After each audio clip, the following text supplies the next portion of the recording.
Gentlemen, so in the previous video we covered three dark aspects of female nature. Today I'm going to give you another 6 or so. And the fourth dark aspect is the strained relationship with the objective truth. Women struggle with the truth. Kevin Samuels used to say in countless of his podcasts that women use words not to describe reality, but to create reality. So this particular insight reflects a core red pill principle, which is that women have a strained relationship with objective truth. Truth for many women is not an external reality that is to be accepted. Instead, it's a flexible narrative to be reshaped until it feels comfortable. There's a psychologist called Carol Tavis who wrote a book called Mistakes Were Made, in brackets, but not by me. She explains how self-justification and cognitive dissonance allow individuals to bend the truth to protect their ego. And women, driven by solipsism and hypergamy, tend to embody this even more acutely. Anything unflattering to their self-image is exiled from their reality. Those of you can remember the example of DJ Mfalme and Shafiweru, who got fired from their jobs because they tried to hold a certain lady accountable. It actually reflects this particular truth. And this is why when women often prefer people who pander and coddle them over those who confront them with the hard truth. And this is one of the challenges I've had myself, because several women have told me to write Unplugged for women, and I've always shied away from it, because if you start telling women the hard truths, they're going to call you toxic, they're going to cancel you, and so on, and we're going to come to that shortly. So harsh reality is rejected, while flattering lies are embraced. There's a gentleman called Derek Jackson who made a lot of money flattering women in the US. He had a YouTube channel that was very big. And he basically used to call women queens and tell them men need to treat them like queens. A man who does not spend on you should not spend any time with a man who does not spend on you, and things like that. And they later realized this guy was basically cheating on his wife and abusing him. But that was quite late. He had made a lot of fortune from that. So he made money just by pandering to women. He never believed the things that he was telling them. So instead of acknowledging, for example, that obesity is a health risk, the narrative is reframed into empowerment. So they talk about body positivity. So in this sense, they use language not to describe things, but to construct reality. So the language used is not descriptive, it is constructive. It is used to create a world where accountability is replaced with validation. This same mechanism operates in relationships. A broke woman will complain about dating a broke man, blind to the hypocrisy of what she's saying. A single mother neglecting her children and going out to indulge in partying and nightlife is going to dismiss the criticism as mom shaming. So words become shields against the truth, and narratives are weaponized to escape accountability. When confronted with uncomfortable truths and uncomfortable realities, women often deploy the sign language. The sign is an acronym for shame, insults, guilt, and the need to be right. This is not debate, but deflection. And the goal is not to confront the truth, but to neutralize the man speaking it. And when men push too hard, when they insist on the truth that challenges female comfort, the final weapon emerges. And that weapon is cancellation. In today's culture, cancellation is the institutional form of female solipsism. It is a way to exile any voice that threatens the emotional narrative. So, as Nietzsche warned in Beyond Good and Evil, sometimes people don't want to hear the truth because they don't want their illusions destroyed. For women, those illusions are not optional. They are the scaffolding of their lived reality. So the lesson here, gentlemen, is truth is not female currency. Comfort is. Do not expect women to reward truth-telling with gratitude. Understand that in the world, reality bends to feelings, and any man who insists otherwise risks exile from our reality. It's because of this why that's why you have had some men say that you don't argue with a woman. So these men are said to be chauvinistic, but these are men who are expressing the frustration of trying to argue logic with someone who sees reality from an emotional lens. The fifth dark aspect is accountability. Accountability is what we call a woman's kryptonite. Because of the solipsistic worldview, where reality is filtered through their own feelings and needs, women instinctively resist accountability. Accountability requires confronting objective truth, but female solipsism bends truth until it aligns with their personal comfort. We normally say that objectivism requires perspective taking, and you cannot take someone else's perspective when you're solipsistic.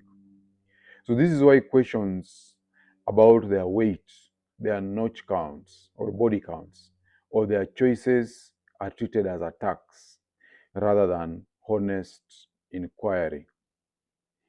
Irrational male rolotomacy talks about women's social strategies, and it says they involve around deflecting responsibility and maximizing provisioning while minimizing scrutiny. So minimizing scrutiny is very, very important. They are going to use deflection, they are going to use sign language, shaming, and so on. Anything that challenges their idealized self-image is dismissed as misogyny or toxic masculinity. The goal is not truth, but preservation of ego. So this dynamic makes meaningful, truth-based conversations nearly impossible. Women will often retreat into moral relativism. I mentioned this earlier, and cloaking themselves with phrases like, that is your truth, I also have mine. Okay? So when you start having a discussion and you're disagreeing, they'll tell you that is your truth, even me, I have my own truth. As James Rachel's notes in the Elements of Moral Philosophy, relativism allows people to justify any behavior by shifting the standard. And for women, it functions as a shield against accountability. So there was an infamous example from the breakfast show where a legal prostitute openly admitted that she slept with an average of 12 men on a normal working day. Yet, in the same breath, this same woman expressed confusion as to why men were unwilling to commit to her. In her solipsistic framing, her truth is that her profession shouldn't matter to men. The male perspective that no man wants to be emotionally invested in a woman who is sexually accessible to dozens of strangers is erased from her reality. So this is female accountability in action. It is kryptonite. When forced to confront consequences, their fallback is denial, deflection, or narrative reconstruction.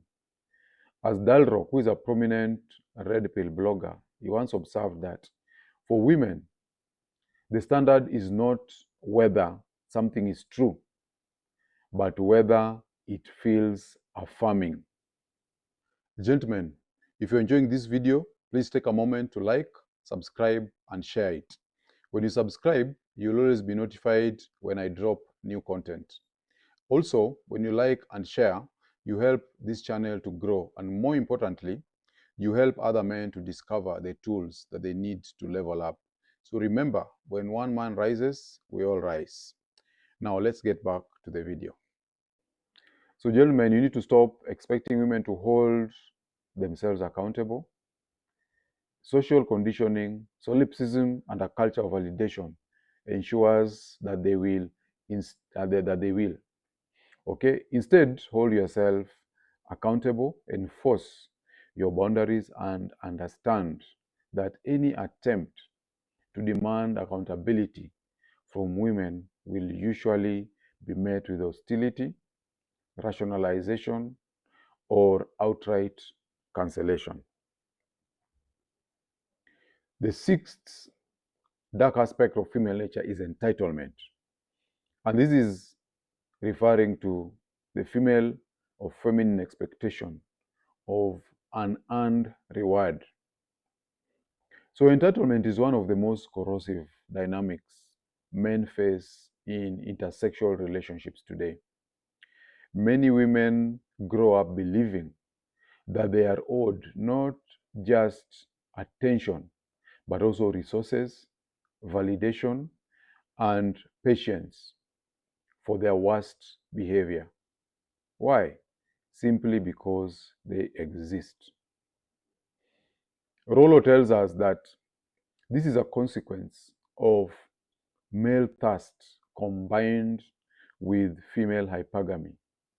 This means that men tolerate bad behavior in the hope of sexual access, while women learn early that they can leverage beauty and sexuality for provision without reciprocal accountability. And this beauty and sexuality is what we refer to as erotic capital. This conditioning entrenches entitlement, and it manifests itself in brutal ways. Countless men have sacrificed their years, productive years, money, and energy funding women's education and lifestyle, only to be discarded once the woman levels up. In some tragic cases, men have resorted to violence after women, having had their tuition fully paid, turn around and say, "You're not my type." The betrayal is not just personal, it exposes the transactional nature of female hypergamy, where loyalty is tethered not to sacrifice but to opportunity. The culture reinforces this, from the princess treatment to the modern baby girl lifestyle.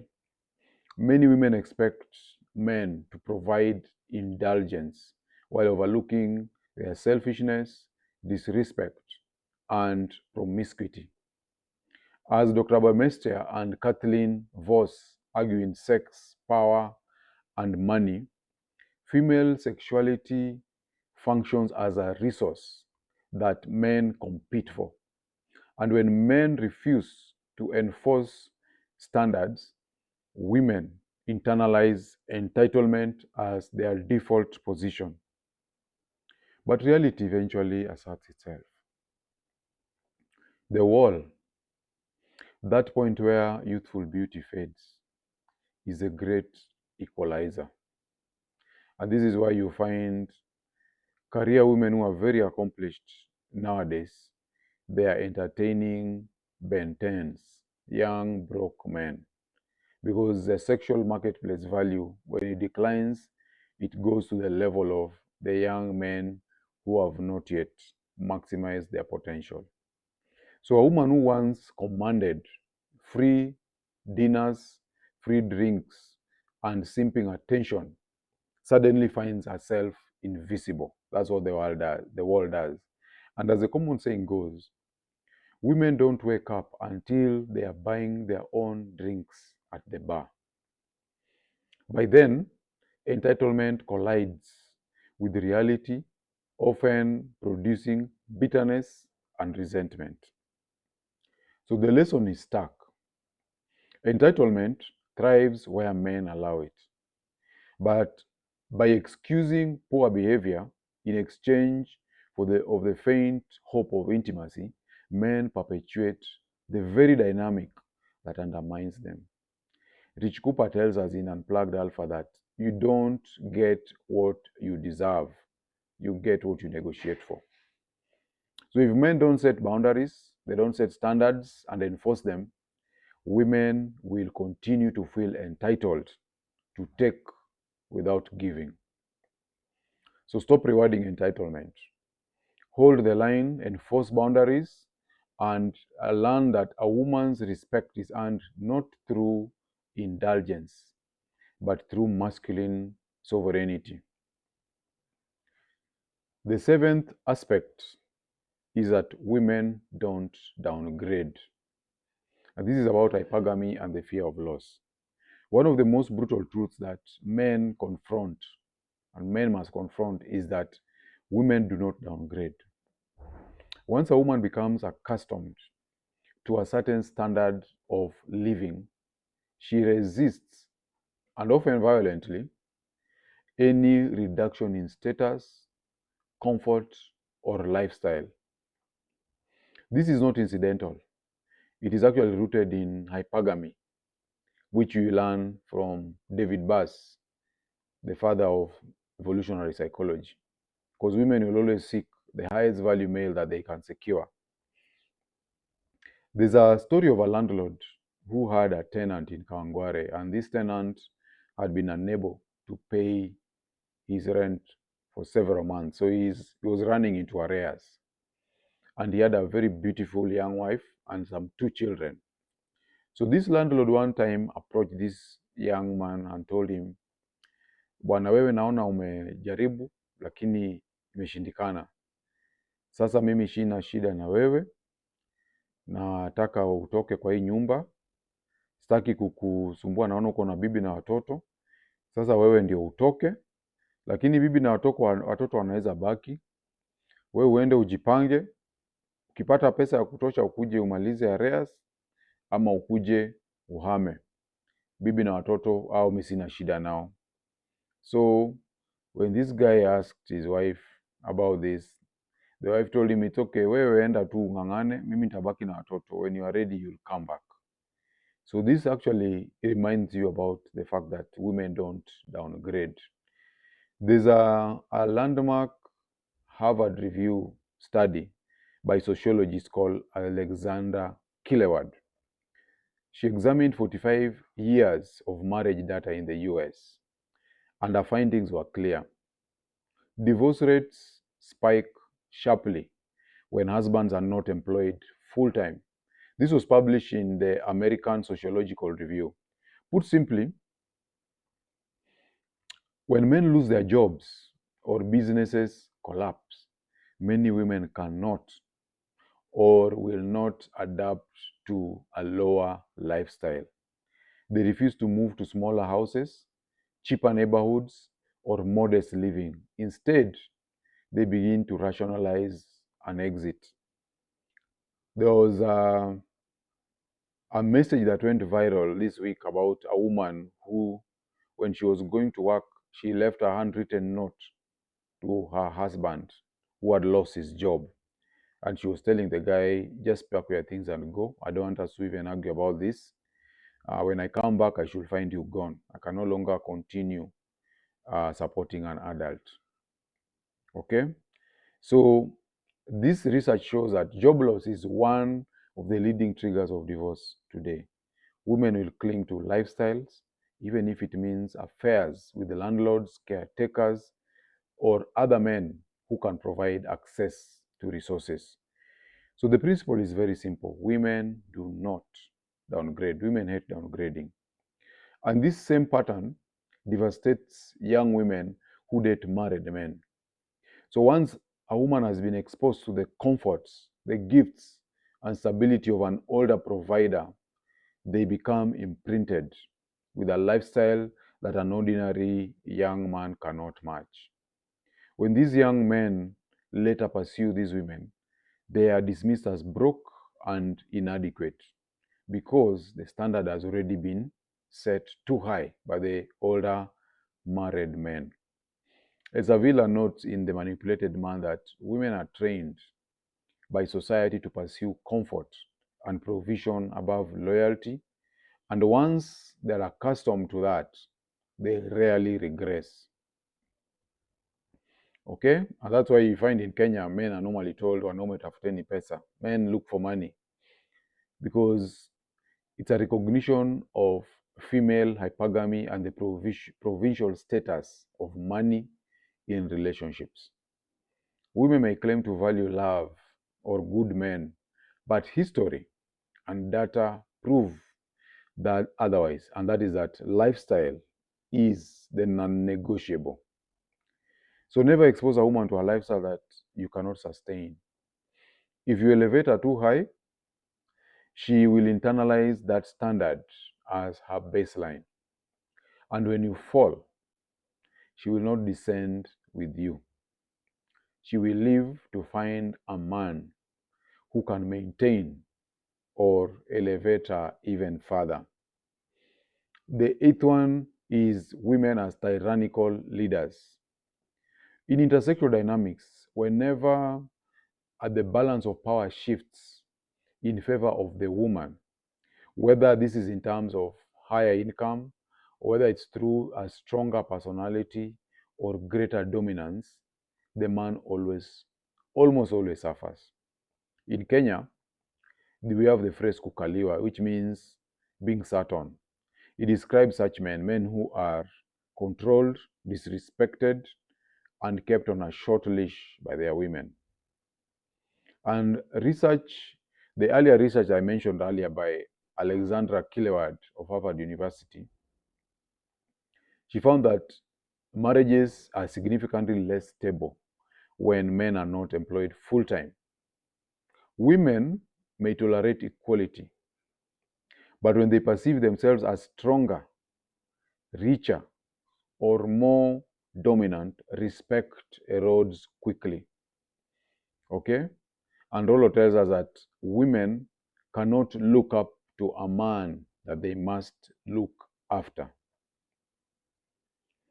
Ezavila echoes similar sentiment. She says that women do not respect men they can dominate. Instead, they exploit them. This is in The Manipulated Man. Hypergamy dictates that women only submit to men they perceive as superior, whether it is in strength, in character, or resources. Lacking this, women default to control and tyranny. And this is why traditional wisdom warns men never live in a house where a woman pays the rent. Never marry into a family that is wealthier than your own. Such scenarios guarantee contempt, not respect. And history and scripture provides vivid illustrations of this pattern. In the Bible, Jezebel manipulated power on behalf of a weak ass husband, Ahab, orchestrating false witnesses to have Naboth killed so that Ahab could take over or seize his vineyard. This is in the book of 1 Kings 21. Ahab's weakness made him complicit in bloodshed. And likewise, we had Herod Antipas. Though he was aware of John the Baptist's righteousness, he executed him under pressure from Herodias, who was his wife, and her daughter Salome. This story is in the book of Mark 6, 17 to 28. So the inability of Herod to resist feminine pressure turned him into a tyrant's pawn. Closer home, in Kenya, we have the story of Wangua Makeri, who was the only female Kikuyu headman during the colonial period. Oral accounts describe her as humiliating men by using them like stools. So it is said that she sat on their backs as they knelt, which was a symbolic act of domination. The lesson is clear. Women with unchecked leverage in relationships often become tyrannical, not because they are inherently cruel, but because, as Tomasi argues, female nature is opportunistic. It tests constantly for weakness and for strength. And when men fail these tests, women do not respond with gratitude or submission. They respond with domination. So never surrender the authority of your own household. Financial, whether it is financial, whether it is emotional and moral leverage. It is not optional. It is a foundation of respect. Without it, you don't get a partner. You get a tyrant. The ninth dark aspect is that women hate beta males. And beta males are like 80% of the male population, 20% being the alphas. When you study intersexual dynamics for quite a while, one pattern stands out, and that is that the most cuckolded and dumped men are beta males. These are the soft, differential men who put women on a pedestal and neglect their own masculine frame. They are the ones who think that compliance, niceness, and sacrifice will buy them loyalty. And the results are brutal. According to the American Association of Blood Banks, as many as 30% of men who undergo paternity testing discover that the children they are raising are not theirs. This phenomenon is not accidental. It is an evolutionary strategy.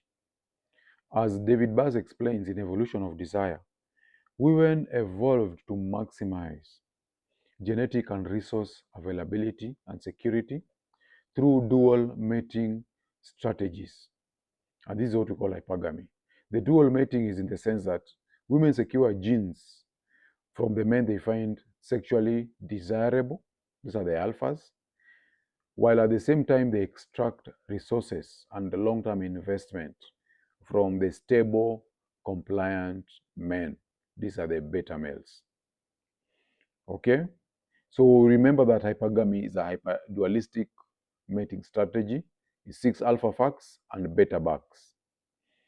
In other words, women select the men they want to impregnate them and select entirely different men to fund, protect, parent, and raise those children.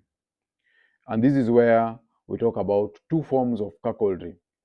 There's active cuckoldry, which happens within marriage, where many women, they marry stable, faithful beta males, only to bear children by other men, leaving the unsuspecting husband to raise offspring that are not his.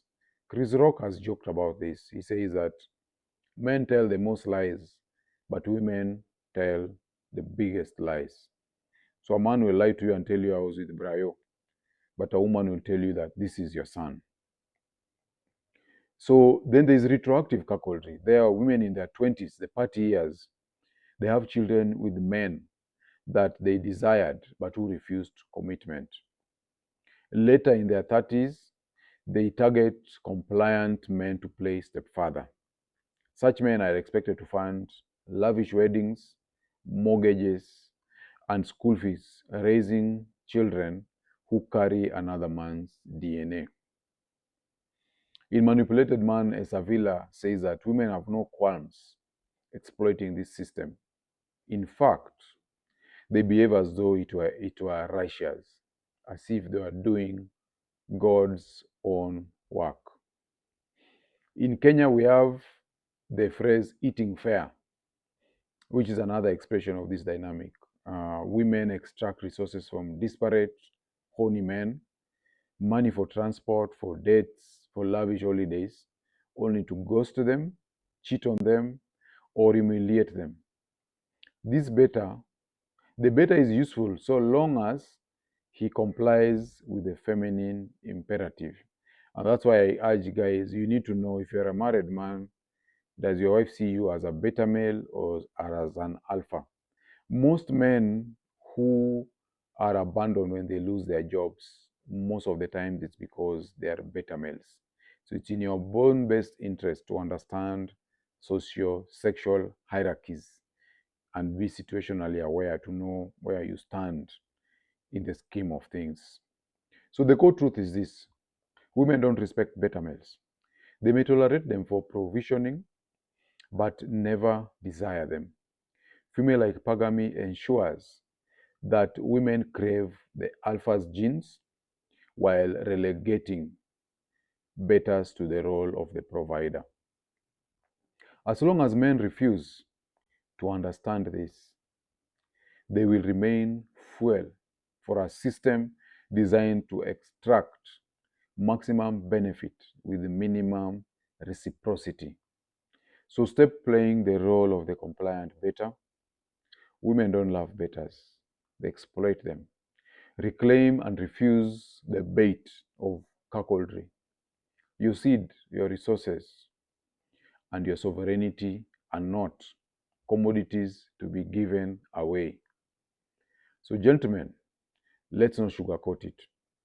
We've just stripped bare some of the ugliest truths about female nature: the manipulation of truth, the allergic reaction to accountability, the entitlement mindset, the ruthless logic of hypergamy, and the tyranny that surfaces when men surrender authority, and the cold fact that women don't respect beta males. They exploit them. So this is not a theory, this is war.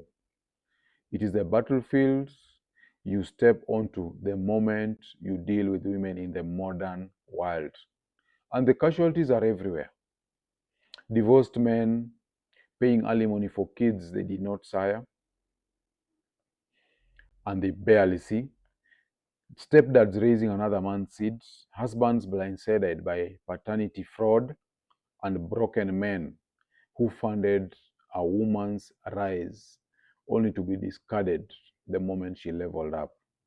The question is simple: are you going to keep playing the role of the useful idiot, or are you going to unplug and reclaim your sovereignty? Stop expecting the truth from women. Truth is not their currency, comfort is. Stop demanding accountability. Accountability is kryptonite to their solipsism. Stop funding entitlement. You're only fattening the parasite that will abandon you at the first sign of weakness. And for God's sake, stop living like a beta. Because women don't love betas, they consume them. Gentlemen, your seed, your resources, your name, and your legacy are not charity. They are weapons in a world that will strip you of everything if you hand them over blindly. So here's the challenge: where are you giving away authority instead of enforcing dominance? Where are you tolerating disrespect instead of drawing blood red lines? Where are you financing a lifestyle for a woman who will replace you the moment a higher value man shows interest? So look hard in the mirror and answer this: what must you cut off, reclaim, or enforce today to ensure you're not another casualty of female nature? So this is not about women changing. They will not. And one of the things of a red pill is you need to accept female nature as it is. The people who try to change female nature, people are still plugged into the blue pill mentality. So they will not change. This is about you becoming unbreakable, untouchable, and unapologetically sovereign. Now I want to hear from you. Share the scars, the betrayals, and the lessons. Because this is the real brotherhood. Men who face the brutality of female nature, with their eyes open and still stand tall. The illusion is dead. The red pill is the only cure. What will you do with it? I'll see you on the next one. Gentlemen, mark your calendars. On Saturday, 4th of October, 2025, we're going to meet at Ololtepe's picnic site in Kiserian. So we're going to be meeting from 4 p.m. Till late, and it's going to be more than just nyama choma. This is going to be about brotherhood, it's about networking, and also having deep conversations with fellow unplugged professionals. So if you've been looking for a space where unplugged men gather together to exchange wisdom, to sharpen each other for the journey ahead, then this is it. So I'm inviting you formally. Come hungry, come ready to network, and come ready to level up. So register as per the instructions on the flyer on this particular video. And your registration matters because it secures your seat in this particular gathering and it keeps the circle strong. So see you on the Nyama Fest on 4th of October 2025.